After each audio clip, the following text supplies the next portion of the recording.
Mesdames et messieurs, bonsoir et bienvenue dans ce journal en cette soirée du mercredi 17 janvier 2024. Dans les détails des informations de ce jour, la présence des secrétariats d'État accélère la mise en œuvre des projets établis par le président de la République. Cela réduit également le budget de l'État car ce département a peu d'employés, déclare aujourd'hui un économiste que nos journalistes ont enquêté. Il est donc certain que d'ici 100 jours, il y aura des résultats tangibles tant en termes de gestion que de réalisation de projets grâce aux nouvelles stratégies et à l'expérience des personnes nommées selon les politiciens et les sénateurs de Madagascar. Reportage de Cécile Vin, Aniana Martina sur les images de Sech Indiana. Selon les informations, 4 ou 5 directeurs composent un secrétariat d'État. C'est aussi un système sans secrétaire général, mais comprenant un cabinet en termes de répartition interne du travail. Par conséquent, les fonds destinés au fonctionnement du secrétariat d'État sont réduits et les dépenses au sein de ces secrétariats sont davantage axées sur la mise en œuvre des projets. Ainsi, la stratégie du président de la République pour mettre en œuvre la devise Madagascar Madagascar doit se développer est bien établie. De plus, les personnes ayant désiré intégrer ce gouvernement et réaliser les projets présidentiels ont toutes passé un test et un entretien. Ainsi, le président de la République, le Premier ministre, ainsi que le peuple malagasy attendent des résultats de ces hauts responsables. Il convient de rappeler que 9 secrétariats d'État seront rattachés à la présidence de la République, tandis que 27 ministres composent le gouvernement Tsay en ce début du deuxième mandat du président de la République, Andradzwil.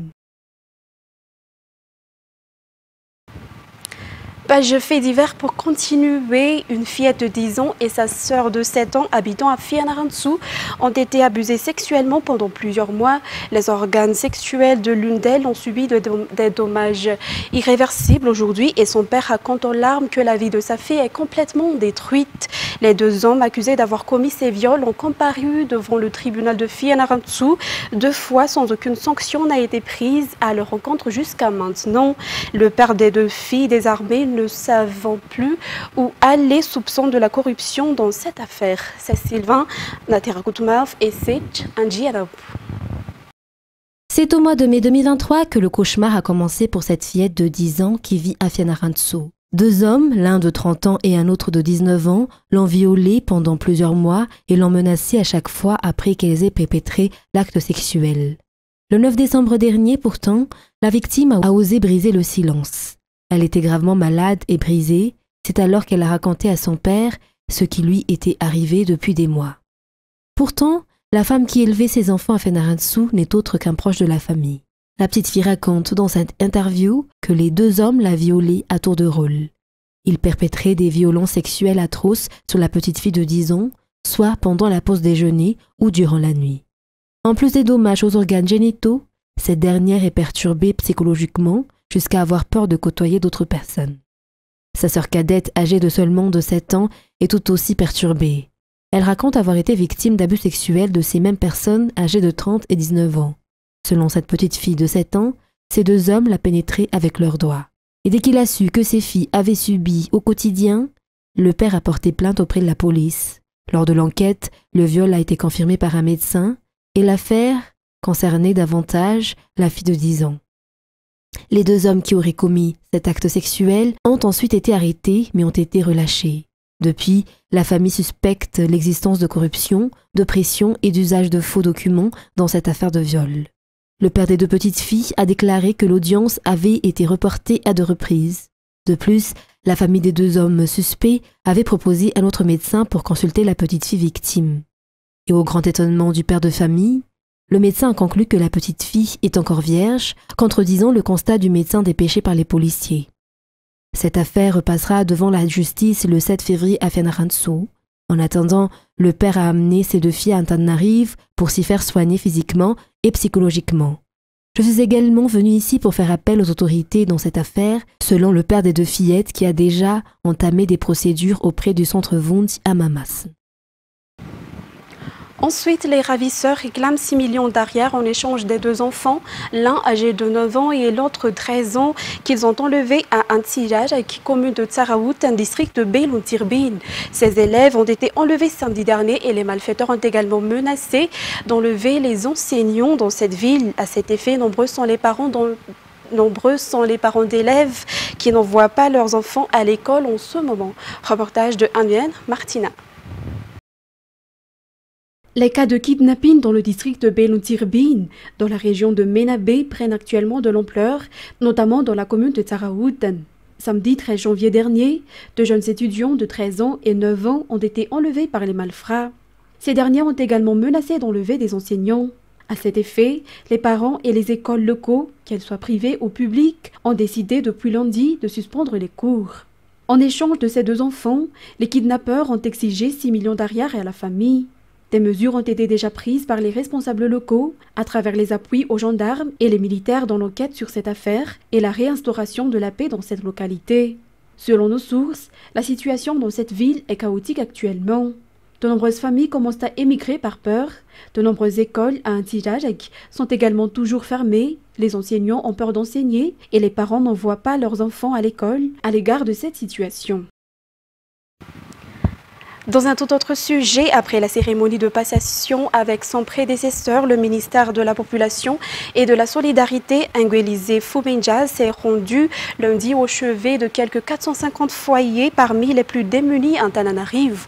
Elle a notamment effectué des visites au centre Seb, à la Kanfi à Loufan ex-Madekap, Issouch, à Nousbezaivoul ainsi qu'à Mbouida. Reportage. Après la cérémonie de passation de service avec son prédécesseur, marquant sa prise de fonction à la tête du ministère de la Population et de la Solidarité, Nguélizé Foumenjaz s'est rendu hier au chevet de quelques 450 foyers parmi les plus démunis en Tananarive. À cette occasion, la ministre Nguélizé Foumenjaz a particulièrement encouragé les femmes à se rassembler au sein d'une association afin de faciliter l'identification de leurs besoins. Le but étant de leur fournir des aides et les formations qui leur permettront d'être indépendantes et autonomes. Lors de ces visites, notamment au centre Seb et à la Kanfi à Loufan ex-Madekap Issouch, à Nousbezaivoul ainsi qu'à Mbouida, elle a remis des couvertures, des ustensiles de cuisine et des vivres à ces familles nécessiteuses. Mais de nombreuses routes ont été coupées et de nombreuses villes sont inondées après le passage de la masse nuageuse au nord-ouest de Madagascar, selon le directeur général du BNGRC. Aujourd'hui, des endroits sont prévus pour accueillir les victimes et les habitants s'y sont préparés, selon toujours les explications. Ruth Christelle Rakout-Malal et Yves Janel nous en disent plus. De nombreuses communes et villages des régions Melak, Bouen, Sofia sont inondés après le passage de la masse nuageuse dans le nord-ouest de Madagascar, selon le rapport du directeur général du BNGRC, le général Elakanjiakad, aujourd'hui. De nombreuses rizières ont été inondées et des écoles ont également été endommagées. Toujours selon les informations, les victimes sont déjà prises en charge. Les difficultés d'accès constituent un problème auquel le BNGRC est confronté pour venir en aide aux sinistrés, toujours selon les explications. Pour cette raison, la contribution des partenaires est nécessaire. Selon le communiqué de service météorologique, ce mauvais temps se poursuivra jusqu'à demain. Concernant la préparation à d'éventuelles inondations à Tananarive, un Tanamar pour nettoyer le canal C3 est prévu à partir de demain. L'installation du fût et du balancier sur le pylône d'Antanmen pour le transport par câble a été achevée aujourd'hui. Les 5 fûts qui composent ce pylône ont été installés hier et aujourd'hui. Selon les informations, de telles installations se poursuivront sur les autres socles en béton sur la ligne reliant Ankorunjan et Ivanji. Natera Koutmaouf, c'est Sylvain et Sech Andianab. Ce pylône 6 Antanmen mesure 42 mètres. Ce pylône est le deuxième plus grand après celui de Tsarlalan qui mesure 49 mètres. Pylône monofus, P12, il assure l'exploitation du transport par câble en général. Ce matin, l'installation du balancier et de la tête de pylône, ce type d'appareil qui porte le câble et les cabines qui composent le téléphérique, a été réalisée. L'installation des 5 fûts qui composent le pylône a été effectuée hier et aujourd'hui. 3 sur 5 des fûts ont été mis en place hier et la pause des 2 sur 5 s'est poursuivie ce matin à 5 heures en raison du mauvais temps hier.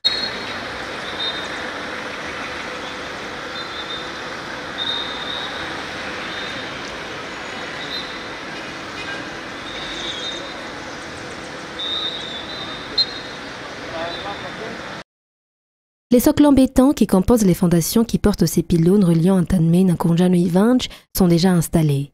La société Pauma et Colas procéderont prochainement à l'installation des fûts et balanciers, mais aussi des têtes de pylônes qui composent le pylône. Il ne faut pas oublier que les travaux en cours peuvent perturber la circulation en général et que toutes les personnes concernées doivent donc s'y préparer, en souligner les responsables.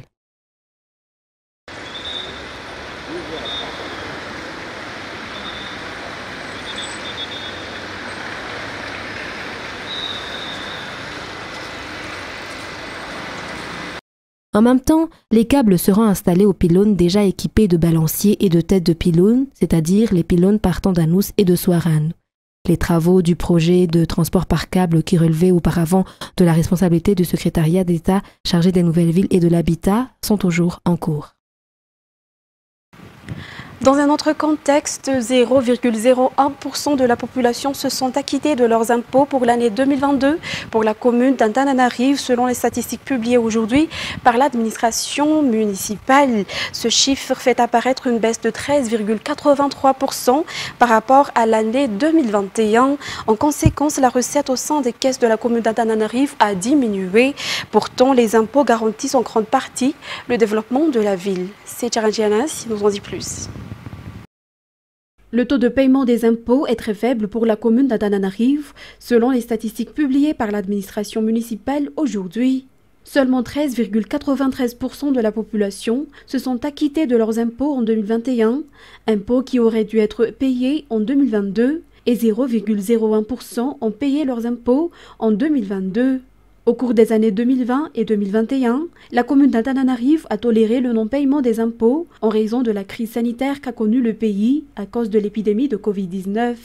La municipalité d'Antananarive a rappelé que les impôts constituent le principal moteur du fonctionnement de la ville, permettant à la municipalité de travailler et de réaliser ses activités quotidiennes.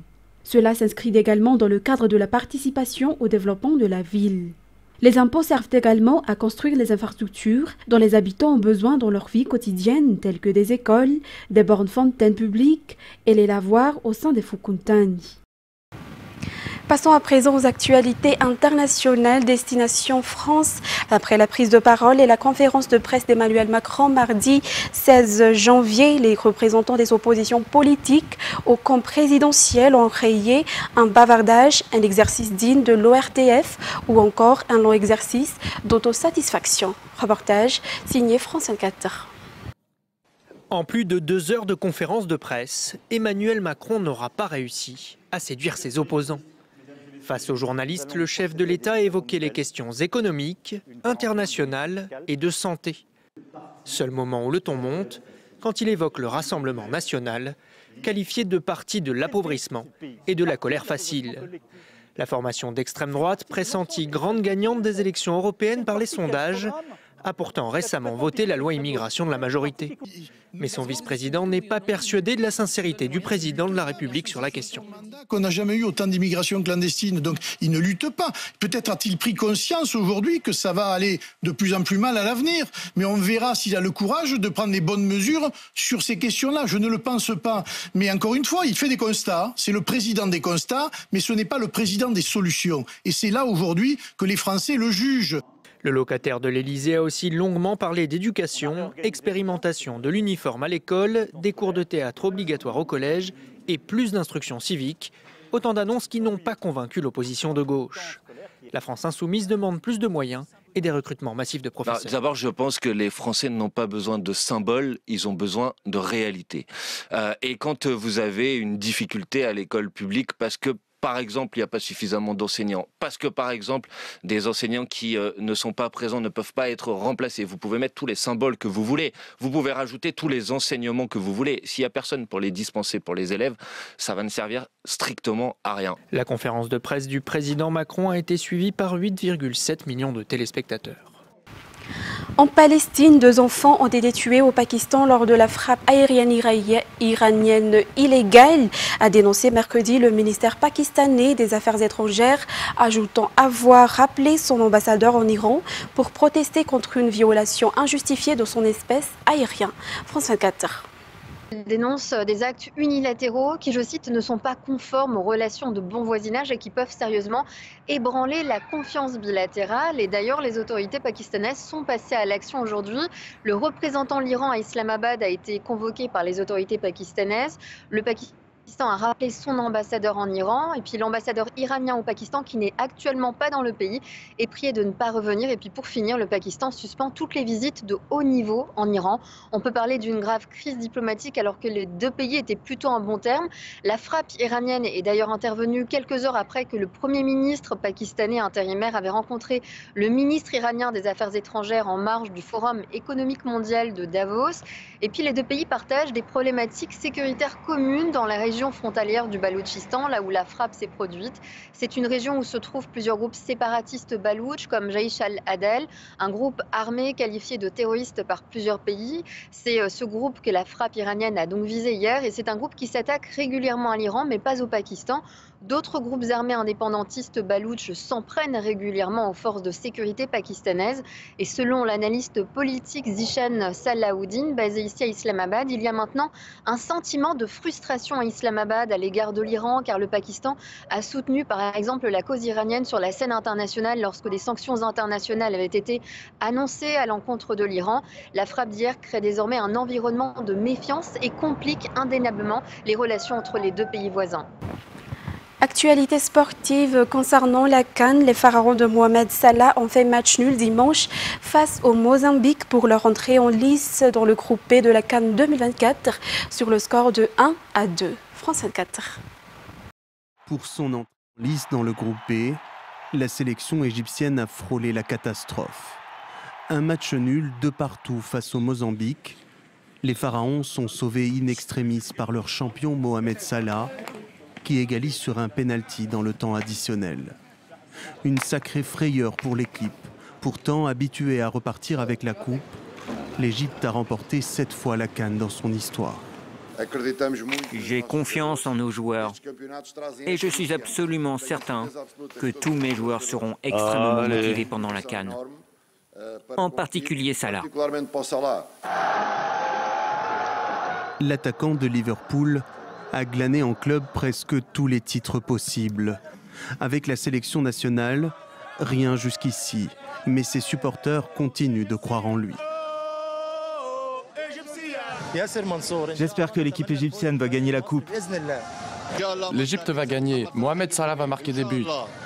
L'enfant du Nil, sacré à 2 reprises meilleur joueur africain et adulé par les Égyptiens. C'est l'une des personnalités les plus populaires du pays, comme en témoignent ces portraits du footballeur sur les murs des villes ou les façades des magasins. Ici, on a uniquement des t-shirts de Mohamed Salah, comme celui-ci avec des cheveux, car sa coupe est très populaire.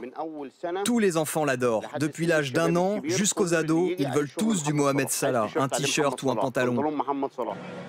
Le capitaine de la sélection leur a promis de ramener la coupe. Ce serait alors son premier titre de champion d'Afrique. Mesdames et messieurs, c'est la fin de cette édition. Nous vous remercions de l'avoir suivi jusqu'à son terme. Je vous donne rendez-vous demain pour de nouvelles actualités. Au revoir.